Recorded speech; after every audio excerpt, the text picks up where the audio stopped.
All right, hopefully you all can hear me. We're just going to go ahead and begin. You can continue to put your name and any information you want to in the chat, but we're just going to go ahead and begin. So welcome everyone. My name is Shelby, and this is the Start Lighthouse's Hackathon event, The Resilient Student and Educator in COVID-19. I'm Shelby Williams, she, her pronouns, and the Director of Community Outreach and Engagement.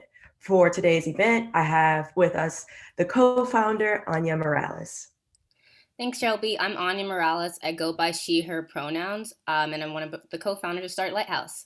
So for those who are unfamiliar with our organization, Start Lighthouse is an educational nonprofit that was founded this past March at the start of COVID-19 by myself, Rena Mandali, and Brittany Kramer. Start Lighthouse supports a lifelong literacy through a two-generational approach. We create access through customized lit kits, literacy programming with a racial justice lens, and community workshops for families. Since our founding this past March, Start Lighthouse has collected 975 brand new books for our students in grades K through 8, created bilingual comprehension guides, and customized learning resources pertaining to each book. We launched a 6-week racial justice literacy program, Little Woke Activists, for 12 rising second graders and third graders in the Bronx, and held 2 community workshops pertaining to literacy and empowerment within the community. This morning, sorry about that. So this morning's panel we're having a conversation about education in the United States during COVID-19 pandemic. Educators are currently on the front lines as they teach remotely or in person or in order to prepare for our next generation of students. So it is important for us to empower teachers so they can feel supported to address their own needs and in turn their students' needs as well. Students' mental health and well-being may be impacted as they counter a sense of grief, loss, and even frustration. We must be committed to practicing or protecting both educators and students' mental and emotional health in order to help them build resilience. This session seeks to provide educators and students a space that promotes safety and security as they share their respective experiences. By the end, we hope that you all will take away with you a personalized self-care plan and a sense of action. So the panelists joining us this morning are, so please correct me if I'm saying your name wrong, Principal Kafele. Is that correct? Kafele, Principal Kafele. Kafele, yeah. Sorry, my bad. Kafele, no, Jonathan Ramsos, he's our intern for Start Lighthouse, Craig Varsa, Matthew Morris, and Marques Watts. So Principal Kafele is a highly regarded urban educator in New Jersey for more than 20 years as a master teacher and a transformational school leader, recipient of prestigious Milken National Educator Award and the National Alliance of Black School Educators Hall of Fame Award. Oh, Jonathan, he's a rising sophomore at Bard High School at Early College, Queens. He was born and raised in Elmhurst, Queens, and loves activities such as basketball and skateboarding. His interests are committed into the fields of community service, debate, and activism. He's a part of the NHIGDX Community Debate Champion. He's a staff member of the Camp Burners All Asian Unity Movement and an incoming NY District 12 Youth Cabinet under the Congressman Caroline B. Manoli. So what's one fun fact you're willing to share with us, Jonathan? One fun fact I'm gonna share is I'm actually like 5 ethnicities. Like both my mom and dad are like multicultural, coming backgrounds. Like my mom is Spanish and Filipino, and then my dad is Malaysian and Japanese. So I'm just a melting pot, like New York City. Yeah. Hey, mixed kids. And my apologies, Principal Kafele. What is one interesting fact that you would like to share? I guess there are many. I guess the main one that's on the top of my head right now is just that I'm a workaholic. I'm a self-employed workaholic that's just trying to do his part in the world and to stay afloat as an individual. Thank you. Thank you for sharing. And then we have Craig Varsa, Director of School Psychology with KIPP NYC, where he supports special education and ELL services. Worked in Calvert County Public Schools in Maryland, Newark Public Schools in New Jersey, and the NYC DOE. Bachelor's of Art degree in Psychology at Clark University in Worcester, Massachusetts. Did I say that right? Worcester? Worcester is how people from New York pronounce it. If you're in Massachusetts, it's Worcester. Worcester. Masters of Arts from the University of Delaware and postgraduate studies at UDel and the Fielding Institute. So Craig, can you share one interesting fact about yourself? Thanks, Shelby. My fun fact is that I used to have enough hair to pull down from here all the way down below my chin. This is when I was 17, 18 years old, a long, long time ago. Thank you for sharing. Matthew Morris, he's an educator and writer born and raised in Toronto and teaches middle school in TBSB. His writing focuses on the intersectional of race, Black masculinity, hip hop culture, and education. He has a Master's of Art from the University of Toronto. He's written with TVO, Huffington Post, ETFO's The Voice magazine, Education Canada magazine, and has been featured in the Toronto Star, Toronto Sun, CBC Radio, and City News Toronto. So Matthew, what's one fun fact you'd be willing to share? Good morning, y'all. I guess I'll keep it on the top of my head too, and off the top of my head. Yeah, COVID forced me to grow my hair out. So this is the first time my hair has been in braids since my college days, my freshman year of college. It's been a minute. Look, I feel you. I'm about to take mine out though, so I feel you. I literally did that the other day. It took forever. Well, thank you, Matthew. And last, we have Marques Watts, a 17-year-old rising junior at Mather High School and a youth leader with the Voices of Youth in Chicago Education, Voice, and Communities United, CU. Led many efforts to lead Get Out to Vote initiatives and speaking up for equitable mental and behavioral health in schools both at the city and statewide level. So Marques, what's one interesting fact that you would like to share about yourself? Good morning. One interesting fact. Right now, I'm a leader in a school in the Blackstone Union Club. So I guess that's one fact I'd like to share. Well, that is very amazing, Marques. And thank you all so much for being on our panel today. We are so excited to have you all. And Anya, if you want to get started. Okay, so let's begin our panel discussion. The first question, Matthew, this is for you. How are teachers neglected from conversations regarding school reopenings? What type of role should they have played? I think teachers are neglected. Why they're neglected is because most school boards, the way they operate, there are so many different features and functions that exist. And the people who make these decisions, the people who sit in these executive panels and decision-making, they're in a way, not to start off on a negative note, but a little bit out of touch with the day-to-day realities of what it's like to go inside a building or turn on a computer and teach students from Monday to Friday every day. So they more look at it from a pedagogical or a philosophical perspective and neglect the reality of teachers' day-to-day experiences with engaging in teaching. So I think that's probably the main reason. They're a little bit out of touch with what it's like to be a teacher teaching throughout this pandemic, day in and day out. Thank you, Matthew. The question's also free to anyone else to answer. I'm very sad to hear that, Matthew. I think the fundamental difficulty here is a challenge in listening, which is first to say we need to reach out and really tap into our stakeholders, teachers, not just teachers, but families and students like Marques and Jonathan, who have a lot to contribute and their own strong opinions. And I'm sad to hear that you felt like you were not included as part of the decision-making process. You know, let me throw my 2 cents in here too, as a retired 14-year principal, and certainly being able to understand and connect with what Matthew just said. See, my position is, as a teacher in a building, there are very few decisions that administration should make without input from the teachers, right? Because the teachers, as you know, we all know, I'm preaching to the choir, but the teacher is on the front lines. The teacher is closer to the classroom, obviously, and closer to students than administration may be. Administration in most cases, but not all, had spent time in the classroom as a classroom teacher. But I haven't taught since the last year I taught was in 1997. So from 97 until 2011, I was a principal. So I was far removed, say by 2005, I'm far removed from the classroom, and the children have evolved in terms of who they were when I left in 1997. It's a different child because the world has evolved and technology has evolved.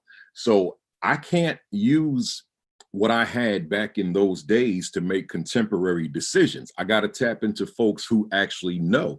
I'm the leader, but I have to be comfortable with the fact that I'm not necessarily the smartest person in the building, right? I got people in classrooms who can run intellectual circles around me, and I'm going to tap into them, which is going to make me that much more effective. So just to bring it full circle to answer that question, because there's so many leaders that don't realize the talent that they have on their staff. If I got Matthew on my staff, because I listen to Matthew for what, 2 minutes now, I'm going to tap into him because I know he's got something that's going to make my school and make my students soar to heights probably previously unimagined.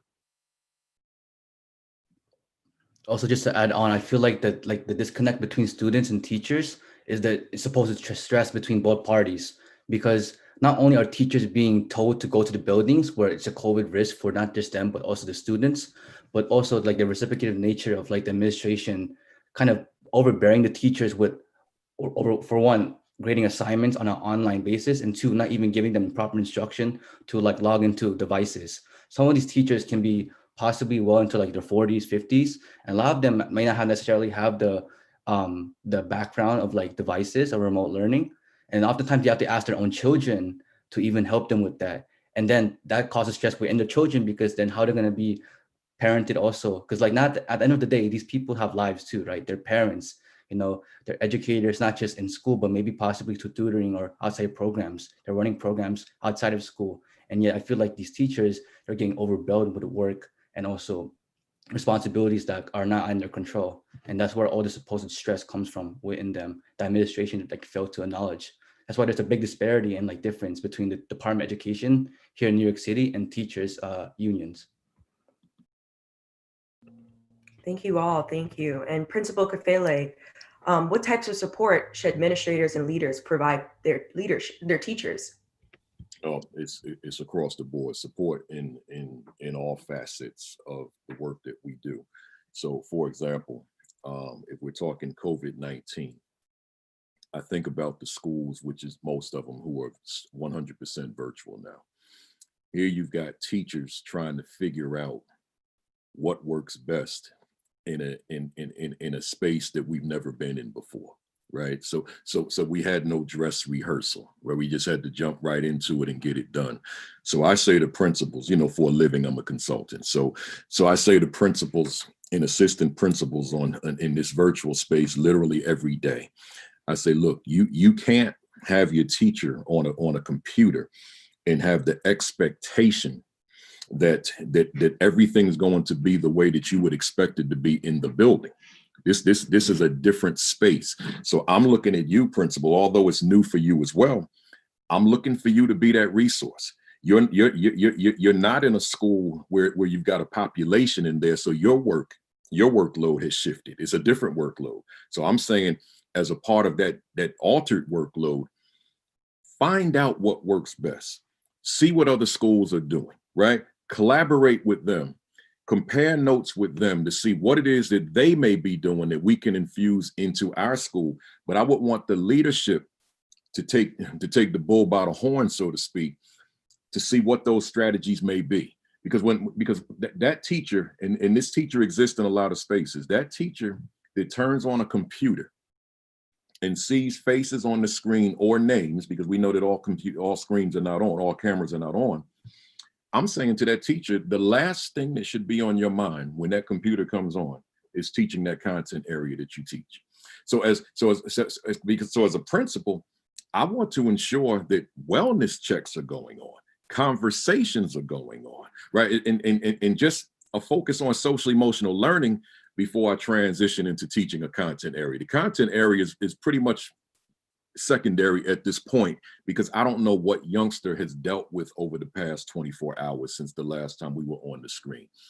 If I don't have credibility as teacher and I don't matter to that student, then again, as leader, that's an area of support for my staff. Because if I don't matter in a virtual space, then you know I don't matter in the school space either. So I've got work I've got to do as leader to ensure that those relationships are continuing to develop. There's so much more to that, but I want to stop because I want to hear from other people.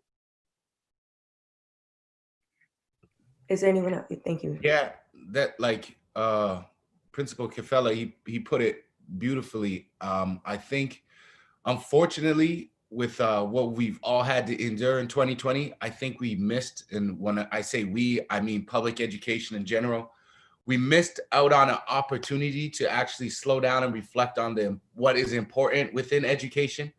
And we've kind of just hopped back on the bike, so to speak, now, whether it's, virtually or face-to-face learning. And I've written about this, and I thought about this a lot, to use the bike metaphor. What we're in right now is like someone saying, oh, you know how to ride a bike? All right, perfect. Here's a unicycle. It's like practically the same thing. Go and do it, right? And that's the reality that frontline teachers face and students face right now. And, a lot of the buzzwords that have been thrown around this year around education has been synchronous and asynchronous learning, right? Learning at the same time and learning on your own time. And I think when administrators, principals, vice principals, superintendents, so on and so forth, I think they need to approach those words with some compassion and understanding, and learn synchronously with their teachers, right? And that does include the health checks, the checking in. Everybody understands that, as an admin, you're trying to knock through 150 emails, perhaps a day or a week, right? And you can forget about checking in with your staff, seeing how they're doing. A simple like, hey, how's it going? Like, hey, don't worry about this deadline, take another day or two. I think those are, if I was positioning myself as an admin, how I would take on what is happening right now, would be just to slow down and understand that we're all synchronistically, students on every level, parents, students, teachers, and men are all engaging with this and learning at the same time. And, it's a real opportunity to break down some of those hierarchies that exist in schools right now. And that's how we should be operating, all kind of on the same level, and learning together to get through this, and really considering what is truly important as we do this public schooling and education. Matthew, real quick, because I know the others want to jump in here. I've been saying ever since March, ever since this pandemic got here in New Jersey, I was one of its first victims. But once I got through it, I've been saying that, if a principal is leading a school remotely, or if a principal is in the school, but the children are at home, I know I've never met a teacher that loves staff meetings, right? And that's including when I was a teacher. I've never met that person. However, during this time, I say to principals, not having at least a few minutes of a daily staff meeting, to me, is impossible. Because if you go one day and you didn't have interaction with your staff, that means you were completely detached from your school. You don't know what happened today. You don't know what the wins were, what the losses were, what the needs are, etc. So I'm saying, I don't want you to burden your staff with a full-blown staff meeting. But consistent with what you just said, Marques, I would want the principal to at least get them faces on this screen, and just to not so much for them to hear you, but for you to hear them, right? But there's some kind of direction that may need to be given by the principal. But that word direction, I would rather say inspiration and encouragement. Just something where you go on there and fire your staff up, right? And now there's a higher probability that they can go in there like, okay, I'm ready because my principal's got my back. He understands what I'm dealing with. So that's critical. Let me shut up, y'all. Go ahead, jump on in here. Okay, so I love what you said. What you're saying is, even though you're at home alone and you're isolating, you're really still part of a broader school community. There's a broader vision and mission that we need to sync you up with. And that's core to what a school is. We took it for granted before March 17th that teachers would walk into a school building and know that they were part of something bigger than themselves. And regardless of their circumstances at home, they knew that what they were doing was a K to 12 mission, that they may have been a second grade teacher or an 11th grade teacher, but they were part of a child's life and their impact would be to push that child to greater heights for 12 total years. And once you're at home and you're looking at boxes on the screen all day, that is missing. So to the broader mission, that's critical. And then second, I love what you both said, which is to reach out to your staff individually. We don't know what they're going through until you ask. Yeah. And it's not asking out of curiosity or gossip's sake. It's out of care and concern and leading with empathy and understanding truly what they're going through. These are truly unprecedented times. For me personally, this is my 25th year in education. And I have never said, I don't know, more than the last couple months. I don't know so much, and I am learning as much as folks who are new to the field as everyone else.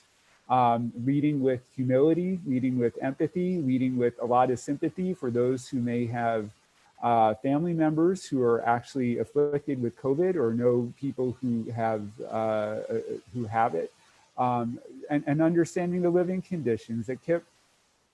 We opened up a Bronx Learning Center at our beautiful high school in the South Bronx for kids primarily who are in temporary housing. This is an opportunity for them to get, their remote education in a place where they are feeling connected to other kids. Now they are logging on to computers and we have a laser-like focus on improving instruction in the remote arena. But they are able to come to a campus and safely and healthily, to make up a word, receive an education. And those connections, those relationships, it's the job number one. Of course, there's the content. Are they learning algebra? Are they learning the basis of literacy? And that, of course, is necessary. But to your point, Matthew and Principal Kafele, the relationship has to be there first. The kids have to know that the teacher in front of them, whether it's a box on the screen or someone in the room, cares and wants them to succeed. And until that foundation is laid, the content is going to be a struggle. Absolutely. Absolutely. Shelby and Miss Morales, pronounce your first name. It's Anya. Before, do me a favor. I know I'm not the moderator. Please forgive me on what I'm getting ready to ask you. Yeah. That question, I want to hear from Marques on this, and I don't know if you were going to do that, right? Marques said, "Yo, don't put me on the spot like that, man." like Marques, in terms of just because you're in high school, the relationship between you and staff virtually. Talk to me through your lens. Okay, yeah, and I was just about to jump on that because I like what Matthew said. He said the word perfectly, and I was looking for it. Slow down. It's like people are trying to rush through this stuff, and we have to take time to see where people's viewpoints and their mental is at before we could just go into something that we're all not, that we're all new with.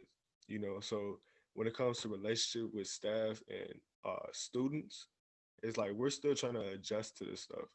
And the fact that people like principals need to see what their teachers are at. Why, like you guys have been saying, we don't know how their day went. We don't know the struggles they've been going through. So how do you expect them to get up the next day and just be the same person? Because like Jonathan said, we're all human. Like these teachers aren't robots where they could just get up and be that same person, because we all go through the same stuff. So it takes time. And like I like what Matthew said, we need to slow down because we can't just rush through something we're not fully capable with. Like it's all this whole virtual thing. We're still trying to adjust to it.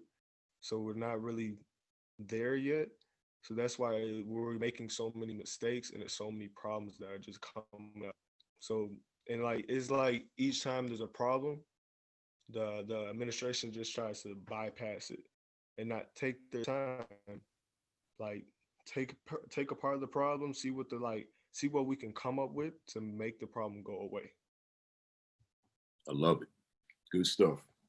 Good Also, stuff. I would like to add on for like adding on to the point of Marquis' like connection with like staff and students. Like I feel like in synchronous classes they should be more implemented heavier, because for me I have a 37 period schedule in a given week, right? I only have live classes for 15 of those periods, and if you do the math, that's over 15 hours loss of asynchronous work. And you could be slacking off, honestly, on your phone during that time, taking a break, right, from periods, or you could be doing the work that you're supposed to. But either way, that causes like educational disparities between a class that has like back-to-back classes that are live sessions and then block periods. So I feel like, if students were coming back next year, right, how would that feel if the students have like literally based their entire grades off of literally looking up online, open book exams? Like their grades are not going to be reflective of like their learning, and that causes a shift in quality. As you can see, student retention rates, they're down low. Students engagement and participation in classes are even lower. The one thing that a student has mentioned is that I didn't turn on my camera or my mic because other people didn't do it. That causes a rift between people, and that influence causes more kind of like a sheep mentality. They follow each other, and that causes such a disconnect between students and teachers that it will be really hard, really, not just on a social aspect, but an academic level, for them to readapt back to a full year setting of like in-person school. Hey, Jonathan. So therefore, based on what you just said, do you feel that the space we're in right now, virtually, do you feel that this is, I don't even want to use the word adequate. Do you feel it's preparing you for your next level? Honestly, I feel kind of inadequate because I felt like I didn't get that kind of reciprocative nature of like calling back to like students or even answering questions of that. Like there's breakout rooms, but even then it's really awkward and people don't want to talk because they feel like, again, they don't want to be like the outlier or like start a discussion because they're like, oh, I'm probably weird, or like, why am if I'm not supposed to, I can just say that I'm doing something else. And like those kind of excuses bring about a certain quality of like inadequacy, and like you're adhering to, not being lazy per se, but you're just trying to like be surface level with your approach to not just teacher communication, but also interacting with other students. And that causes, such a disconnect, obviously, between students as well. Appreciate you sharing. So we're going to ask the next question to Craig. How do you think teacher professional development should evolve to speak on the importance of self-care? That's a great question. So what we've done at KIP is really open up opportunities for teachers to take care of themselves, because we know if teachers are bringing their full selves to the classroom, that will have a direct impact on students' well-being. Some specific examples include Wellness Wednesdays. Our principals tell our teachers, go home. You've got between 1 or 1:30 and the rest of the afternoon on Wednesday. Do what you need to do. Is it meditation? Go for it. Is it hard exercise? Go for it. Is it curling up on the couch with a big bag of Doritos and binge watching your favorite Netflix series? Do you. Whatever it takes, just take that time for yourself and know that your administrators have your back. Take care of yourself. What I like to preach to are 5-minute daily vacations. Whatever it takes, read the New York Times. Don't feel bad about reading the news, especially in this day and age. Lift some weights. Go to the refrigerator and find something just for a moment. Just take care of yourself on a moment-to-moment basis. It's critical for us to reflect and step away from Zoom and remember that there's a world outside of this, and we need to take care of ourselves too. Our teachers need to be healthy mentally and otherwise to take care of the kids in front of them. And for the adults to share and collaborate on those strategies meaningfully. Build connections with each other. Know again that you're not in this alone, that you are still part of a big team. And last, this is going to end. This is going to end. At some point, we're going to be back in our schools. Know that this is just temporary. We're going to be back in our schools someday. Lead with optimism, lead with hope. I love what Anya did to set this up in the first place. In the midst of a great health and social and economic crisis, you're founding a not-for-profit. That's the mindset we need, is to take this time and place and say, I know this sucks. I know this is potentially traumatic, and yet you have an opportunity to do something amazing. That's good for us too, is to give, is to share, and to lend your expertise and your caring to the broader community. Yeah. And Matthew, Thanks, Craig. and Matthew, Oh, sorry. do you have any anything you wanted to say on that as well? Yeah. When it comes to, professional development for teachers, right? Like, think about what we're doing right now, and think about within the professional networks that you specifically work in, like, with the teachers at your school. Like, how often do you just get together and just talk? Like Principal Kafele said earlier about, just quick check-ins, right? So when it comes to professional development, here's my thing, and I'm going to keep it really short. I think a lot of people get paid to come up with things to improve pedagogy and teacher practice, and they get lost in the paperwork and forget that teaching is fundamentally about inspiring and empowering and valuing human beings, and that it's not that difficult, Joe. It's really not that difficult to teach. You learn a little bit about the content, depending on what grade you teach, and then you go and deliver it, but you need to deliver it in a humanistic way, right? So again, brief example, like teacher development. A lot of talk earlier in the year about teacher development was on anti-Black racism education, right? Because of all the travesties that was happening throughout the pandemic and the world had shut down. We don't need a 50-page slide about anti-Black pedagogy and all this. We need teachers to sit with each other to talk about how they intersect and engage with what they saw during that 8-minute and 46-second video, or whatever else travesty happened, how they plan to bring that into their workspace, right? Like Craig said, teaching, we at this point bring our whole selves into it. When I went to teachers college 10 years ago, they said, keep the politics out of teaching, right? Park that in the parking lot. Don't talk about religion. Don't talk about politics. Fast forward, now it's like the opposite. If you don't bring yourself into the classroom, you're doing a disservice. You're teaching that the apolitical is a just, stance to take in this world. So with that being said, I think when it comes to professional development, it's, again, man, it needs to be more simplistic. Teachers just need to have conversations with each other. As a staff, I don't remember the last time I sat with the staff that I work with and have and just talk about things that aren't related to like some new math curriculum or some social emotional learning that just got implemented into the curriculum, instead of just like talking about how we feel about what's going on. So for me, when it comes to professional development, I know people get paid to put the paperwork out there, but sometimes it's really simple, man. It just involves dialogue.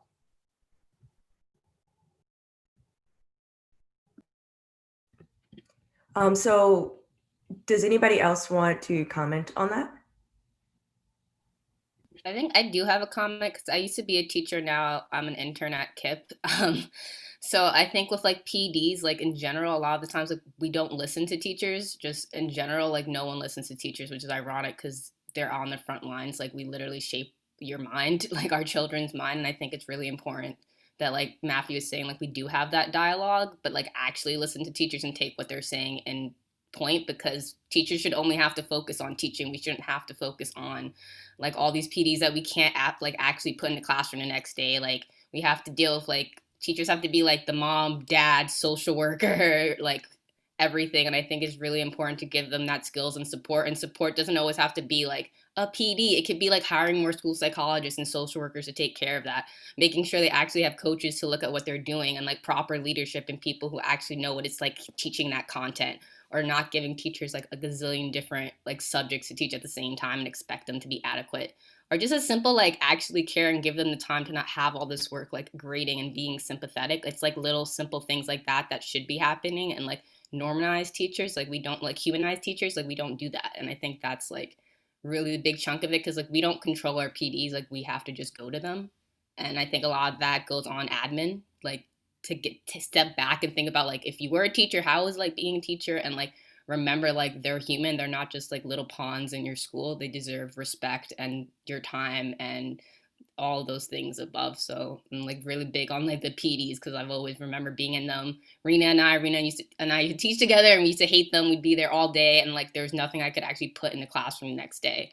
So I think it's like really important to like humanize that. And Craig, he's my supervisor, and I think he does a great job with like the interns, like actually taking the time to talk to us. Like every Monday we talk for 2 hours, and he always asks me like how I'm doing, like ask me about Star Lighthouse and like my family, and like we have those conversations that even though I haven't, we haven't seen each other in person since my interview day, but I really appreciate the time he takes to just, talk to us and as interns, and like remember that we're humans behind the screen. It's not just we're like, okay, give us all the assessments to do, and like you're doing counseling here, and like bye, I'll talk to you in like 2 weeks, like see ya. Like he really does support us, and I feel like more people should be like Craig when it comes to being like a supervisor. So that was a little personal anecdote. I would be remiss if I didn't jump in here, and I'm going to try to refrain from being technical when we talk about PD, right? See, PD cannot be about just going to a sit and get. That's a part of what we do, but the real PD is in that collegial relationship between administration and the classroom teacher. It's 3 phases. That pre-observation conference where we're just going to hone in on that particular area or areas where myself and teacher mutually agree this is an area that can be strengthened. And then the focus of the observation is not to look at the zillion different indicators in the classroom. That becomes the PD. The focus of the administrator in the classroom or the instructional coach, whomever it is to observe that which we discussed, because we mutually agreed that that's the area where we want this teacher, where we feel that this teacher can become stronger. And then immediately following that observation, which is key, that word immediately following, is the feedback as to what was observed. This is non-evaluative. This is an ongoing relationship throughout the course of the year. So going back to and I really was going to stay away from this, but I just felt compelled, and I looked at my clock and said, oh, we got a little time. When Matthew referenced the 8 minutes and 46 seconds, right? George Floyd's murder by a Minneapolis police officer with his knee applied to George Floyd's neck. It's one thing. I agree with you, Matthew, the discussion. I wouldn't want a 50-page PowerPoint either. And as a presenter, I don't do 50-page PowerPoints. If I do a 6-hour presentation, at most they'll see like 4 slides, right? But because I want to engage them. But here's the thing. When George Floyd happened, and I'll keep this brief because I know this wasn't the question, but it came up in the conversation. When George Floyd's murder happened, there were a lot of teachers, educators at all levels, particularly those who were white, who were asking questions. What's happening? They were flooding me with questions. Principal Kafele, what is systemic racism? Principal Kafele, what is white privilege? Principal Kafele, what is white supremacy? What is that? So my response was, well, and what book can I read to understand it? My response was, I'm not going to provide you with those titles, right? Because if I provide you with a title on what is anti-racism, what is white supremacy, etc., in the 21st century, you're still not going to understand what you saw through those 8 minutes and 46 seconds, because there's a 401-year gap that you may not know. right? Or you may know on a very surface level. So I said, instead of that, and I'm saying it's the principals primarily across the country, I'm saying you have to ensure, because see one of the areas that undergraduate school fails, teacher pre-service programs, is it doesn't prepare the teacher for the reality of students that look like George Floyd. So I'm saying they have to understand history, the history of Black people in America, right? So let's go back and read a book such as a book such as Before the Mayflower by Lerone Bennett Jr., so that as teacher, I'm not looking at George Floyd's murder and saying, oh my God, Black lives do in fact matter. That's not good enough, because you don't know what got us to that point. You just see an end result. I want to take you back to 1619, 1719, 1819, 1919, 2019, 2020. I want to take you through those centuries so that you understand how we got to this point and what Black folks have been screaming out about for the past 401 years. And then it makes sense. So full circle now. I started telling folks on social media, particularly Twitter, get this book. Matter of fact, 4 books, Before the Mayflower, From Slavery to Freedom by John Hope Franklin, Introduction to African Civilization to Understand Black People Prior to Enslavement, and The Miseducation of the Negro by Carter G. Woodson. I said, I want you to read these 4. Man, folks started reading those books, posting them on Twitter and saying to me, Principal Kafele, I'm mad, I'm angry. And I said, why? Because I have been teaching for 25 years, they may say. I've been teaching for 30 years, they may say. And there's nothing in these books that I ever knew. I feel like I've been lying to my students for my entire career relative to their history, right? So for me, because I'm a social justice educator. I've been one since 1988, right? And an equity teacher before there was language for equity. You know, that was a word applied to home ownership back in the day. Now they brought it into a classroom, right? So I was that guy. So when equity came about and social justice education came about, it was like, okay, I'm glad you guys caught up, right? So that's where a teacher needs to be, but it needs a leadership starting at the district level to say, we need to make sure that our staff is fully enlightened as to who these children are historically and culturally sitting in their classrooms every day. Because until I see that, or if I bring up a mindset that I don't see race, I don't see ethnicity, then you don't see me. And if you don't see me, you can't effectively teach me. I'm done. And Principal Kafele, could you write all of those books in the chat if you have time? I will. Thank you. And so Marques and Jonathan, students may be still experiencing trauma, grief, and anxiety. So how has COVID-19 reshaped your lives in learning? And how can schools better prepare themselves to support students' mental health? So either of you can answer. Okay, I'll start off. It's all about how teachers first approach their students.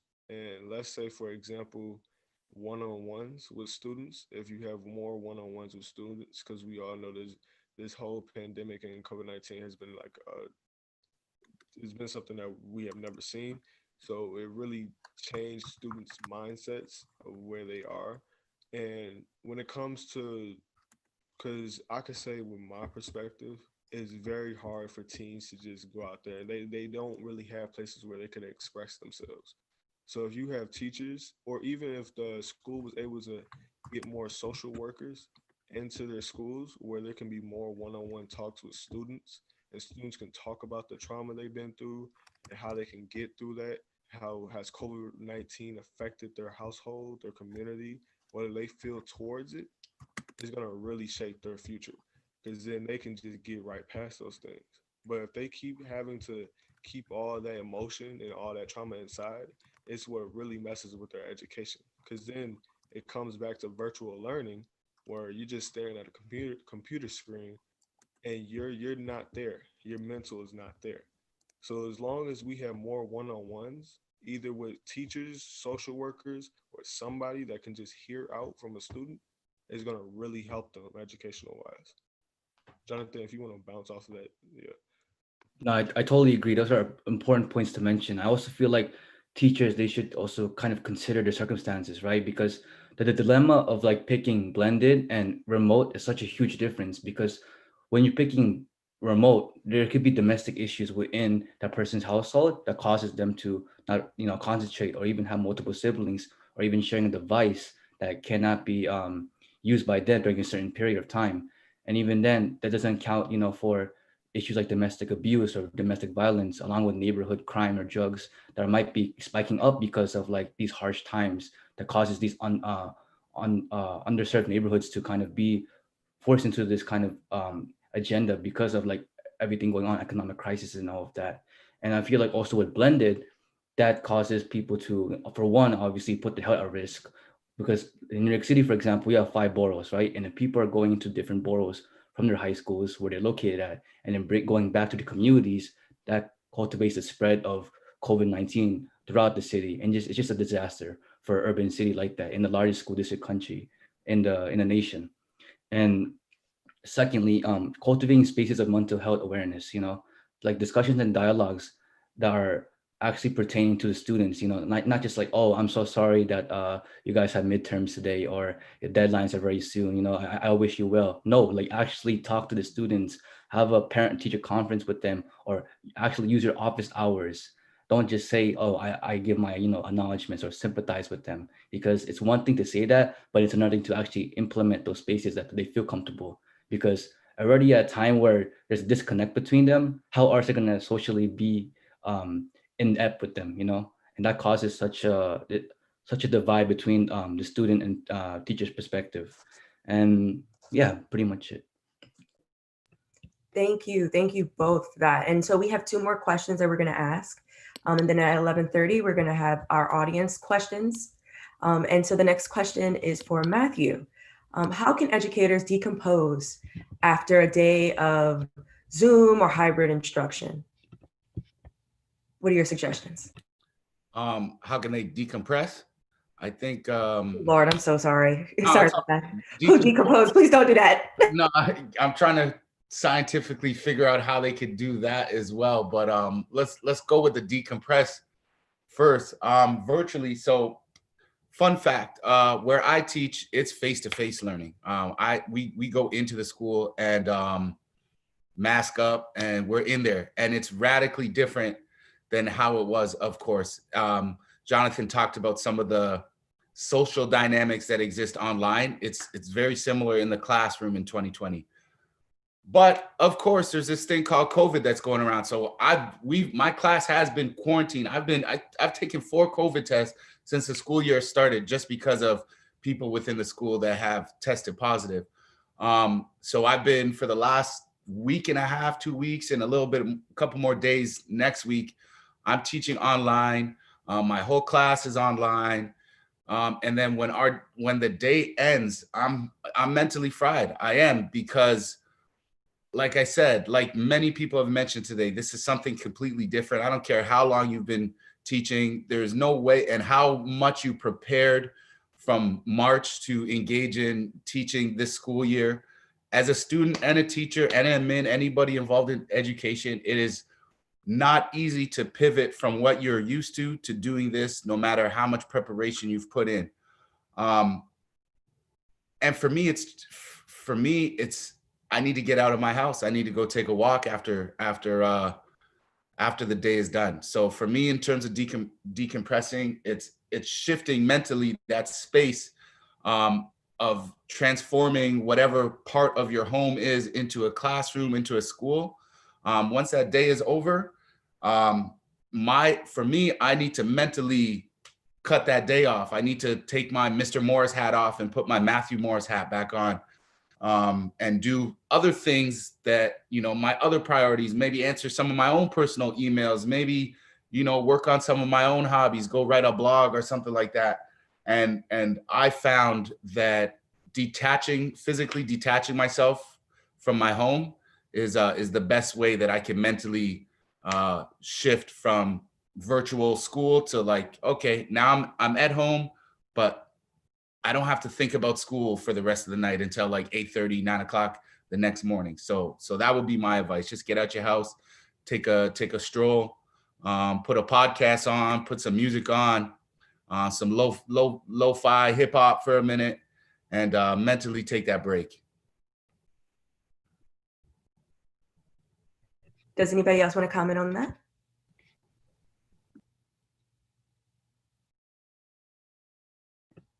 Okay, well, Anya? All right, so this question's for Craig. So it's a two-part question. So what are components in effective school-wide, like social emotional learning? And with that, how can schools improve their social emotional programming during COVID-19? We're going to need another hour. This is a big, weighty topic. I am privileged to be on what I think is an incredible team at KIPP that's starting to think about what social emotional learning looks like at all 15 of our schools, and with a lot of input from our school leaders and the teachers and the kids themselves too. We want to know what are the drivers of success. I think the first thing to think about is that this is not something that's apart and separate from academic achievement. If you have school leaders who have a laser-like focus on academics, that's fine, but this is not separate from it or an add-on. It is intertwined, that you need to have both.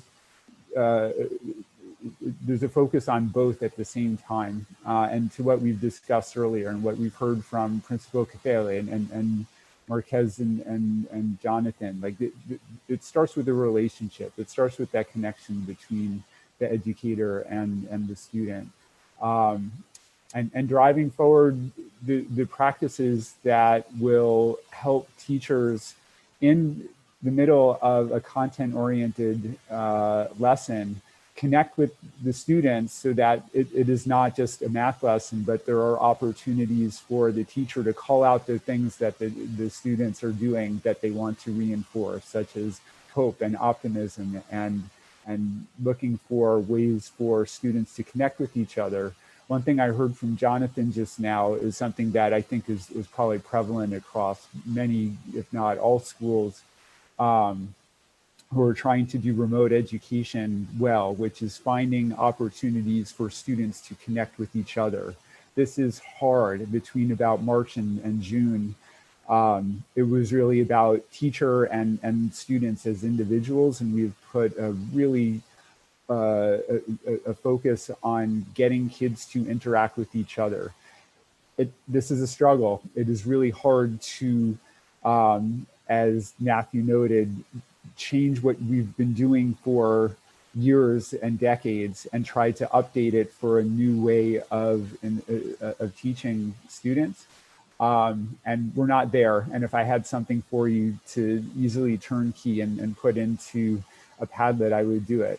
But we really have to think intentionally about how students are connecting with each other during lessons. We need to call out and name the behaviors and the behaviors that students are demonstrating during the lessons in order to say, this is what it's going to take for you to succeed now. This is what it'll take for you to succeed through the end of the year and really in life. In spite of what's happened, this is an opportunity for us to think optimistically about when we come back to school and build out our social emotional learning in a very unique way. Once we're back in session and we're around our other students and it's no longer a box on the screen, we're real living, breathing human beings that we're working with. The foundation that we set now is going to lead to even stronger connections once we're back in person. Thank you. Thank you all for those. And so we now have some audience questions and answers. So just anybody can answer these. We're going to have two, and we're going to tell you guys when it's 5 minutes before. And so the first question is there anything you've learned from the pandemic that you personally or in general should be bringing into regular learning? Oh, I see how y'all got pensive.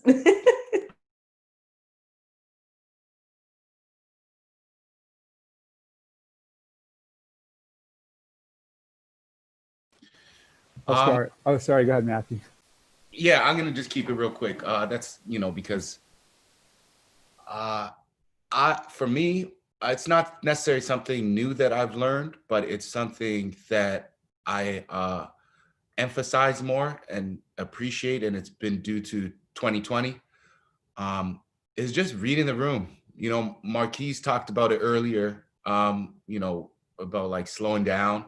And for me, that's just been a priority, appreciating the fact that, you know, I can read the room and have the chance to read the room. And with virtual, I've noticed that a lot of times teachers compensate for the lack of one-on-one or assessing students anecdotally on a daily basis, that they just put way more work on the virtual space like than they would normally if they were in a classroom, because it's you know, they're compensating for the fact that like they can't read the room or they can't do that homework check or whatever the case is. So the one thing that I've learned through this is just reading the room more often with my students.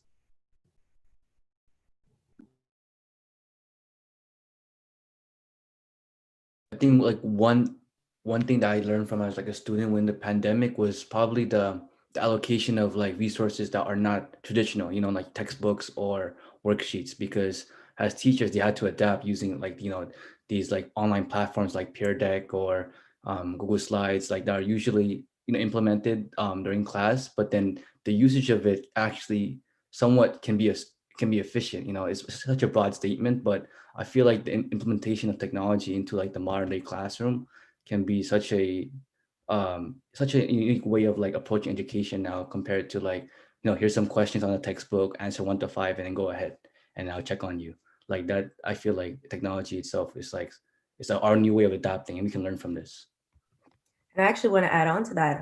I think that before COVID, I don't believe that a lot of students actually really understood how to use their computers or understood how to use their tablets. And I think that COVID-19 is forcing people to have to learn technology. And I don't think that that's necessarily a bad thing. I think that can be a positive, especially, you know, we're getting more and more into the tech age. So having access as well as understanding how to use it to your best advantage is going to always be a positive. Does anybody else want to answer that question? Yeah, just to build on that, Shelby, I agree with you, because one of the things that I've been saying is that with Zoom has been around for a little bit, but it was used like the way it was used with me was through interviews, but I never conceptualized that it could be used on a broader scale. So schools struggle with getting parents to come into a building for a PTA or whatever kind of event, this non-student performance. And my thinking is this, in fact, it's my contention. With this platform, I don't need a parent to come into a school. And depending on where the school is, there's a lot of legitimate reasons as to why a parent wouldn't want to come to school at night anyway. It may not be safe traveling back home through a particular neighborhood, et cetera. But now with this, I don't think I'd ever need you to come to the school in terms of us having a dialogue.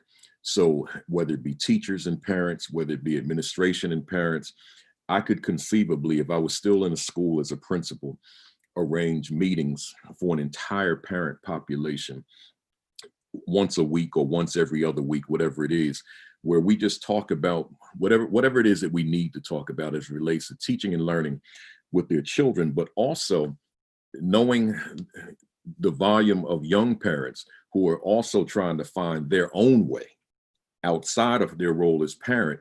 This becomes another plus. It becomes another platform of being able to connect with parents on that level in a way that I probably could not en masse at the school level for the reasons I stated prior to, in terms of them being able to come out.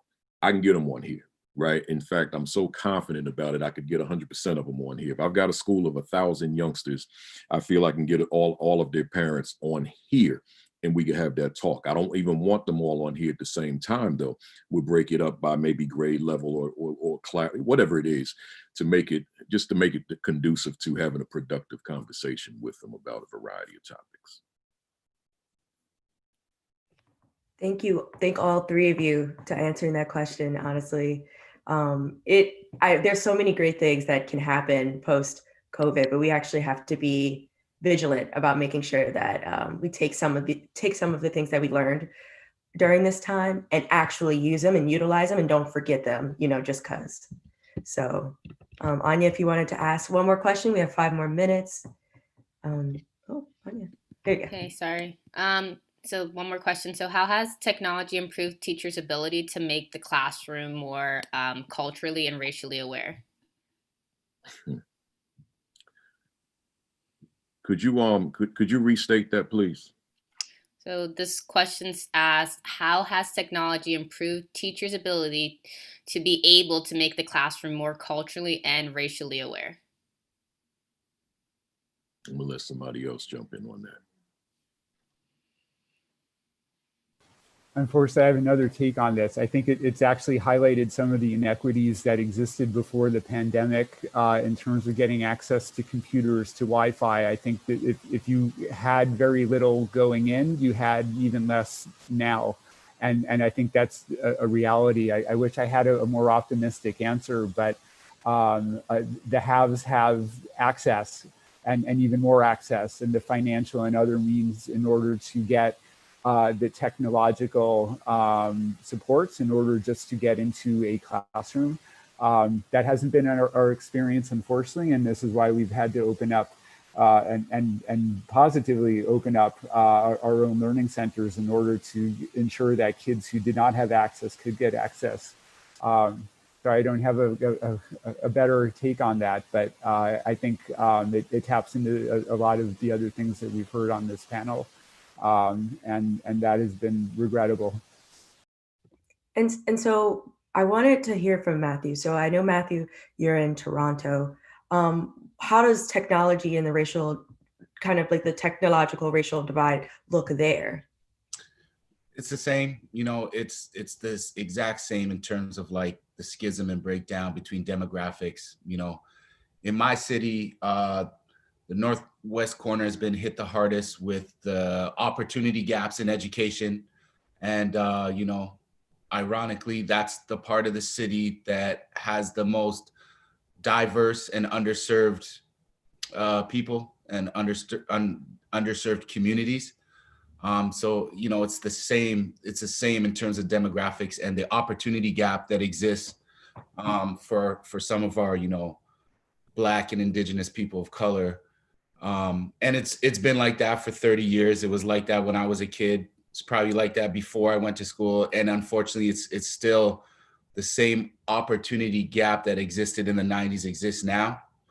The one thing, though, in addressing your question, I thought about it from a more philosophical level in terms of like how has technology changed how teachers can engage with social justice teaching. Whereas in the 90s, like I mentioned earlier, or, even 10 years ago, you were taught the kind of collective understanding for public school was, we didn't talk about, politics within the classroom. You didn't talk about social justice issues that might have happened somewhere else in the classroom. And now, you ask me, I'm in Toronto, like I'm in Canada, and what has happened to so many young men and young Black men and young women in America has viscerally impacted me as a Black man because of technology, because of the hashtag culture that we live in, and phones having cameras on them and things going viral. So for me, I think that technology, when you look at it from a practical level, there's still the opportunity gaps that exist in terms of access to technology. But on the other hand of that, philosophically, the increase in technology and the influence of technology compels teachers to speak from and engage with social justice more than they would have had to had we not had this eruption of technology that has occurred since Facebook in whatever year that came out, like 2003, 2004, whatever the case is. So yeah, technology, it's a long road still to go. Schools and school boards need to do more to close that opportunity gap that exists with technology. But I think culturally, when these teachers who are becoming teachers now, because of technology and the way that it's impacted our culture, it forces teachers to speak to some of the injustices that have happened. I absolutely agree. And I think that going into the next few years, it's okay to have it's okay to talk about these issues. It's okay for technology to have pushed us to these issues, but we also have to use technology in a way that's not negatively affecting the things that we are doing. And so we just have to find that middle ground where it's a positive thing and doesn't affect learning, teaching, any of those things, but also brings about so many good things in everything that we do. So we just wanted to thank every single panelist who is on with us: Craig, Jonathan, Marques, Matthew, Principal Kafele. You all are amazing. You brought so much good content, positive energy, and thank you so much. Thank you. And also just a quick thank you to like all our audience members who came today. So just a quick reminder, everyone gets a post-event email with a PowerPoint, a link to the folder with flyers and other materials that might be useful, as well as a short post-event survey that we really hope you fill out so we know for future programming like what people are interested in. So please, please, please fill it out. It'll be really quick. And if you are interested in coming to our last event today, we're doing reflections and closing remarks with our director, Marina Mandali. You'll receive a Zoom link in the mail, and you can get that through Eventbrite as well. So everyone have an amazing day. Thank you so much again to our panelists. Really appreciate it. Hope everyone has a great day. Enjoy your week and holiday. All right. You as well. Thank y'all. That was Thanks. so appreciate it. Thank you so much. Bye, guys. Bye-bye.